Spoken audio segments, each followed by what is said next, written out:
Hello dear student, તો પાછળના વિડીયોમાં આપણે 1 થી 10 એમસીક્યુનું સોલ્યુશન કરી નાખ્યું હતું. હવે આપણે આ વિડીયોમાં 11મા એમસીક્યુથી શરૂઆત કરીશું.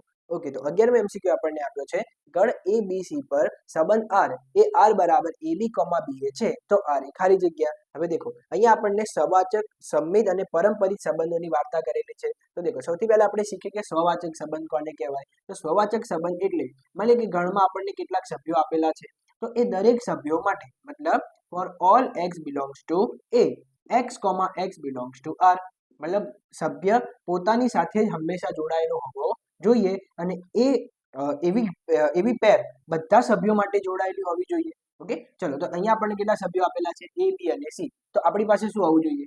a, b, b, c, c. આ બધી પેર આપણને સંબંધમાં દેખાતી જોવી મળવી જોઈએ, પરંતુ એવું આપણને અહીંયા ક્યાંય દેખાતું નથી, માટે સ્વવાચક તો નથી જ. મતલબ કેટલા ઓપ્શન નીકળી જશે? ચલો, સ્વવાચક છે એ ઓપ્શન અહીંયાથી નીકળી જશે. હવે દેખો, સામ્ય સંબંધ એટલે જે સંબંધ સ્વવાચક, સંમિત અને પરંપરિત ત્રણેય હોય, પરંતુ અહીંયા સ્વવાચક નથી એટલે સામ્ય પણ નથી. મતલબ બે ઓપ્શન તો નીકળી ગયા. ચલો, હવે કોના માટે વાત કરીએ? સંમિત માટે. સંમિત માટે કેવી રીતે વાર્તા થશે? તો દેખો, આપણને XY વાળી પેર R માં દેખાતી હોય તો YX આપણને R માં દેખાવું જોઈએ. અહીંયા દેખો, AB છે તો BA પણ આપેલા છે, તો આ સંબંધને તમે શું કહી શકશો? સંમિત કહી શકશો. અને અહીંયા શું કહ્યું છે? અને સંમિત નથી, તો આ ઓપ્શન બી નીકળી જશે. તો કરેક્ટ ઓપ્શન કયો બનશે? Option A. ઓકે, ચાલો, હવે નેક્સ્ટ એમસીક્યુ આપણને આપ્યો છે f is from n to n fx equals to x raised to 6 દ્વારા વ્યાખ્યાયિત વિધેય છે તો ખાલી જગ્યા. હવે આપણને અહીંયા વિધેયની વાત કરેલી છે અને વિધેયમાં ઓપ્શન કેવા આપ્યા છે આપણને? એક એક અને વ્યાપ્ત જેવા. ચલો, તો વિધેય એક એક ક્યારે કહેવાય? તો એક એક ક્યારે કહેવાય? જ્યારે તમે ઇનપુટ અલગ અલગ નાખો તો કિંમત પણ અલગ અલગ મળવી જોઈએ. હવે આપણે ઇનપુટ શેમાંથી લેવાનું? પ્રદેશમાંથી. પ્રદેશ શું છે આપણો? n. n માં કેવી સંખ્યાઓ હશે? 1, 2, 3, 4 એમ કરતા કરતા અનંત સુધી. હવે દેખો, 1 નાખીશું આમાં તો 1 ની 6 ઘાત એટલે 1, 2 નાખીશું તો 2 ની 6 ઘાત, 3 નાખીશું તો 3 ની 6 ઘાત. મતલબ અલગ અલગ કિંમત માટે અલગ અલગ કિંમત મળી રહી છે. ઓકે, તો મતલબ એવું કહી શકશો તમે કે વિધેય આપણો એક એક છે. ઓકે, મતલબ એક એક માં તો એ ક્વોલિફાઈ થઈ ગયું. હવે દેખો, વ્યાપ્ત ક્યારે કહેવાય? તો વ્યાપ્ત ક્યારે કહેવાય? તો જ્યારે એનો સહપ્રદેશ અને વિસ્તાર બંને સરખો થઈ જાય. ચલો, આનો સહપ્રદેશ શું છે? n, અને વિસ્તાર શું મળશે આપણને? 1 ની 6 ઘાત, 2 ની 6 ઘાત, 3 ની 6 ઘાત એમ કરતા કરતા આગળ. તો અહીંયા વચ્ચેના બધા નંબર રહી જશે. મતલબ સહપ્રદેશ અને વિસ્તાર એ આપણને સરખા દેખાતા નથી. સહપ્રદેશ અને વિસ્તાર આપણને સરખા દેખાતા નથી, માટે f ને તમે શું કહી શકો? કે વ્યાપ્ત નથી. તો અહીંયા કેવો ઓપ્શન આપણને દેખવા મળવો જોઈએ? કે એક એક છે પરંતુ વ્યાપ્ત નથી. તો કયો દેખાશે આપણને? ઓપ્શન સી, કે f એક એક છે પરંતુ વ્યાપ્ત નથી. ઓકે, તો નેક્સ્ટ એમસીક્યુ આપણને આપ્યો છે ગણ a બરાબર 1 2 3 લો. 1 2 ને સમાવતા સામ્ય સંબંધોની સંખ્યા ખાલી જગ્યા છે. હવે દેખો, સામ્ય સંબંધ કોને કહેવાય? તો જે સંબંધ સ્વવાચક હોય, સંમિત હોય અને પરંપરિત હોય. ચલો, સ્વવાચક બનાવવા માટે શું કામ કરવું પડશે? તો ગણના જેટલા પણ સભ્યો આપેલા હોય એનું એના સાથેનું પ્રતિબિંબ આપણને સંબંધમાં આવતું જોવા મળવું જોઈએ. તો ચલો, સૌથી પહેલા આપણે એક સંબંધ બનાવીએ. એમાં આપણે કોને કોને એન્ટ્રી આપી દઈએ? 1 1 2 2 3 3. ઓકે, ચલો, હવે આગળ કેવી રીતે કામ કરીશું? 1 1 2 2 3 3 આવી ગયા, મતલબ સ્વવાચક બની ગયો. હવે અંદર કોની એન્ટ્રી આપવાની છે આપણે? 1 2 ને. તો 1 2 ને એન્ટ્રી આપી દઈએ. તો હવે દેખો, જેવા 1 2 આયા એટલે બંને અલગ થઈ ગયા, મતલબ XY વાળી પેર થઈ. હવે જો આપણે એને સંમિત બનાવવું હોય તો 2 1 પણ અંદર હોવા જોઈએ. તો 1 2 ને ઇન્ક્લુડ કર્યા, તો એવી રીતે કોને ઇન્ક્લુડ કરીશું આપણે? 2 1 ને ઇન્ક્લુડ કરીશું. અને હવે ચેક કરો તો આ સંબંધ કેવો બની ગયો? સ્વવાચક પણ થઈ ગયો, સંમિત પણ થઈ ગયો અને પરંપરિત પણ થઈ ગયો. કેવી રીતે? તો દેખો, 1 2 છે, 2 1 છે, તો 1 1 પણ અંદર દેખાઈ રહ્યા છે આપણને. પછી 2 2 છે, 2 1 છે, તો 2 1 પણ અંદર છે. ઓકે, મતલબ આ સંબંધ સામ્ય થઈ ગયો અને 1 2 ને સમાવતો પણ થઈ ગયો. ઓકે, ચલો, હવે આપણે એક બીજો સંબંધ બનાવીએ S, જેને આપણે કહીશું સાર્વત્રિક સંબંધ. સાર્વત્રિક સંબંધ એટલે શક્ય તમામ ક્રમયુક્ત જોડ આપણા સંબંધમાં હાજર હોવી જોઈએ. મતલબ કેવી કેવી? 1 1 2 2 3 3, પછી 1 2, પછી 1 3, પછી 2 3. ઓકે, એના પછી 1 2 આયા તો અંદર કોને એન્ટ્રી આપીશું આપણે? 2 1 ને. 1 3 આવી ગયા તો 3 1 ને. 2 3 આવી ગયા તો 3 2 ને. તો આ જે સંબંધ બનાવ્યો આપણે એને કહીશું આપણે સાર્વત્રિક સંબંધ, કે આમાં શક્ય તમામ ક્રમયુક્ત જોડ આપણે અંદર ઇન્ક્લુડ કરી નાખી છે. હવે દેખો, આ પણ 1 2 ને સમાવે છે. ઓકે, આ પણ સંબંધ કેવો? દેખો, હંમેશા યાદ રાખીશું કે સાર્વત્રિક સંબંધ હશે એ હંમેશા સામ્ય સંબંધ જ હશે, મતલબ સ્વવાચક પણ હશે, સંમિત પણ હશે અને પારંપરિક પણ હશે. ઓકે, તો દેખો અહીંયા આપણે કેટલા સંબંધ બનાવી શક્યા? બે સંબંધ બનાવી શક્યા કે જે સામ્ય હતા અને 1 2 ને સમાવતા હતા. તો કુલ કેટલા થઈ ગયા સંબંધ? 2. ઓકે, ચલો નેક્સ્ટ એમસીક્યુ આપણને આપ્યો છે sin inverse -1/2 plus cos inverse √3/2 બરાબર ખાલી જગ્યા. હવે દેખો sin ઇનવર્સ ની અંદર -x હોય તો તમે એને શું લખી શકતા હતા? -sin inverse x. ચલો તો એ શરત આપણે અહીંયા અપ્લાય કરીએ તો શું થશે? -12 આવી જશે અને બની જશે sin inverse 1/2 plus cos inverse √3/2 હતા એમના એમ. ચલો sin ઇનવર્સ 1/2 તો 1/2 કયા ખૂણા માટે થતા હતા? તો 30 માટે. અને તમે રેડિયનમાં ફેરવશો તો pi/6.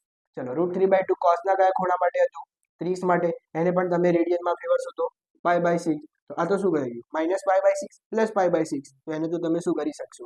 કેન્સલ. તો આન્સર શું બની જશે? 0. ઓકે, ઓકે, તો નેક્સ્ટ એમસીક્યુ આપણને આપ્યો છે tan inverse of tan 31 pi/6 બરાબર ખાલી જગ્યા. હવે દેખો અહીંયા તમે tan ઇનવર્સ થી tan ને કેન્સલ કરી દો એટલે આન્સર કેટલો બની જાય? 31 pi/6. કેટલું ઈઝી હતું, હે ને? પરંતુ એવું તમે અહીંયા કરી શકતા નથી. કેમ? તો અહીંયા યાદ કરો તો tan ઇનવર્સ નો વિસ્તાર શું હતો?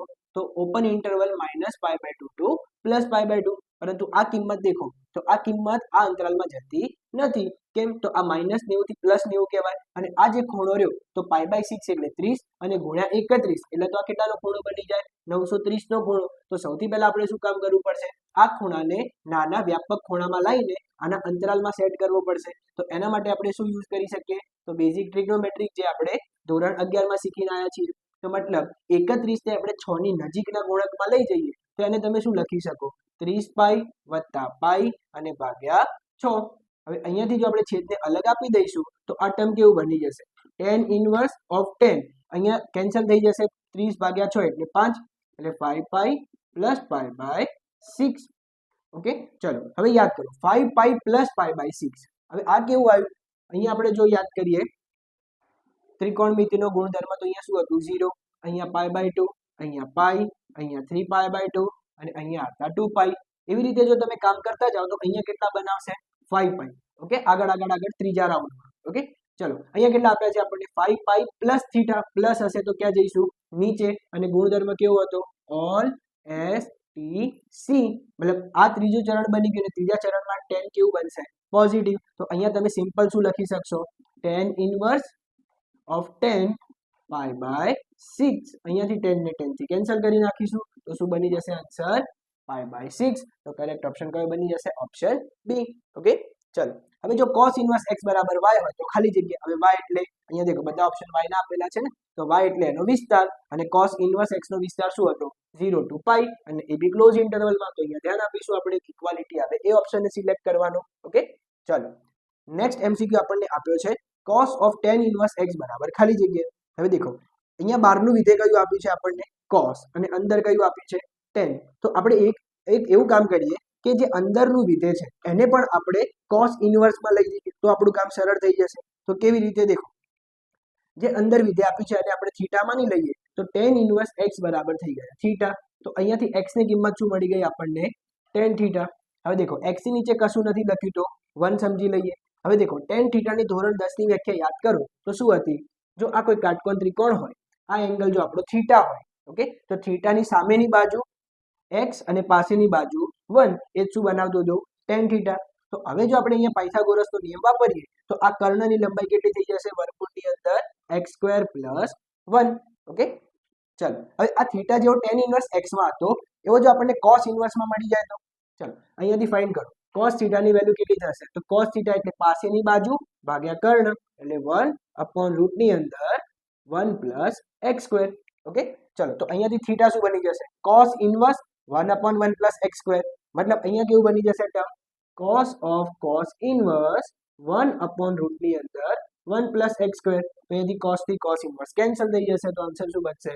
1/1 + x² અને કરેક્ટ ઓપ્શન કયો થઈ જશે આપણો? Option C. ઓકે, ઓકે, તો નેક્સ્ટ એમસીક્યુ આપણને આપ્યો છે પ્રત્યેક ઘટક 1 અથવા 2 હોય તેવા 3/2 કક્ષાવાળા શ્રેણિકની સંખ્યા ખાલી જગ્યા. હવે દેખો જ્યારે તમને કોઈ ઘટકો આપેલા હોય અને એક શ્રેણિકની કોઈ કક્ષા આપેલી હોય અને જ્યારે તમારે શ્રેણિકની સંખ્યા શોધવાની થાય તો આપણે અહીંયા એક સૂત્રને અનુસરીશું. તો સૂત્ર કેવું છે આપણી જોડે? તો અહીંયા આપણે લખીશું ઘટકોની સંખ્યા.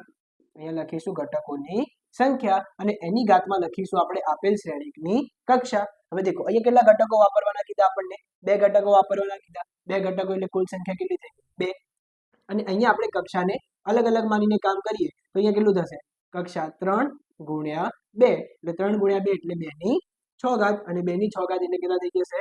64. તો correct option is A. Okay, ચલો હવે 19મો એમસીક્યુ આપણને આપ્યો છે, જો a બરાબર 1001 અને b બરાબર 401 - 2 03 હોય તો ab બરાબર ખાલી જગ્યા. હવે દેખો અહીંયા ab બરાબર ખાલી જગ્યાનો મતલબ શું થાય? a અને b નો ગુણાકાર. હવે દેખો આ બંને શું આપ્યા છે આપણને? શ્રેણિક. ઓકે, હવે શ્રેણિકનો ગુણાકાર ક્યારે શક્ય બનતો હતો? તો માની લઈએ આપણી પાસે શ્રેણિક a છે અને આ શ્રેણિક b છે. હવે a શ્રેણિકની કક્ષા માની લઈએ m/n છે અને b શ્રેણિકની કક્ષા માની લઈએ આપણે p/q છે. ઓકે, તો હવે આ બંનેનો ગુણાકાર તમે ક્યારે કરી શકો? તો જ્યારે પહેલા શ્રેણિકના સ્તંભની સંખ્યા અને બીજા શ્રેણિકના હારની સંખ્યા કેવી હોવી જોઈએ? સમાન હોવી જોઈએ. તો જ તમે ગુણાકાર કરી શકશો. ઓકે, તો પહેલા આપણે અહીંયા ટેસ્ટ કરીશું. ચલો, આની કક્ષા છે 2/2 અને b શ્રેણિકની કક્ષા છે 3/2. ઓકે, ચલો તો અહીંયા શું થશે? a શ્રેણિકના સ્તંભની સંખ્યા 2 અને b શ્રેણિકના હારની સંખ્યા 3, જે કેવી દેખાઈ રહી છે આપણને? અલગ અલગ. મતલબ તમે ab નો ગુણાકાર કરી શકતા નથી. તો આન્સર કયો થશે? ab બરાબર વ્યાખ્યાયિત નથી. ઓકે, તો 20મો એમસીક્યુ આપણને આપ્યો છે, જો a² બરાબર a થાય તેવો ચોરસ શ્રેણિક a હોય તો i + a² - 3a બરાબર ખાલી જગ્યા. અહીંયા ચોરસ શ્રેણિક છે. ઓકે, યાદ રાખજો. ચલો તો અહીંયા i + a². હવે દેખો અહીંયા આ શ્રેણિકનો ગુણાકાર છે તો અહીંયા ડાયરેક્ટ તમે x + y ના હોલ સ્ક્વેર જેવી ફોર્મ્યુલા ભૂલથી એપ્લાય કરતા નહીં. તો અહીંયા આપણે કેવી રીતે કામ કરીશું? દેખો i + a² એનો મતલબ શું થશે? i + a * i + a. તો અહીંયા i થી મલ્ટીપ્લાય કરીશું બંને બાજુ તો શું થશે? દેખો i ગુણ્યા i એટલે i², પણ i² તો હંમેશા શું બનાવશે? i જ બનાવશે. પછી અહીંયા થશે ગુણાકાર i ગુણ્યા a પ્લસ a નો ગુણાકાર i સાથે એટલે ai અને અહીંયા થશે પ્લસ a². ઓકે, ચલો હવે i એઝ ઇટ ઇઝ. અહીંયા i ગુણ્યા a કરશો એટલે શું થઈ જાય? a થઈ જાય. a ગુણ્યા i એટલે શું થઈ જશે? a થઈ જશે. અને a² અહીંયા આપણને શું આપ્યો છે? a. ઓકે, તો દેખો અહીંયા કેટલી વખત a આવી ગયા? 3 વખત. તો આ શું થઈ ગયું? i + 3a. પરંતુ આપણને એને શું શોધવાનું કહ્યું હતું? i + a² - 3a. તો અહીંયા -3a કર્યા તો અહીંયા પણ -3a કરી દઈએ. તો 3a માંથી 3a કેન્સલ, તો બચશે શું આપણી પાસે? i. તો correct option is C. Okay,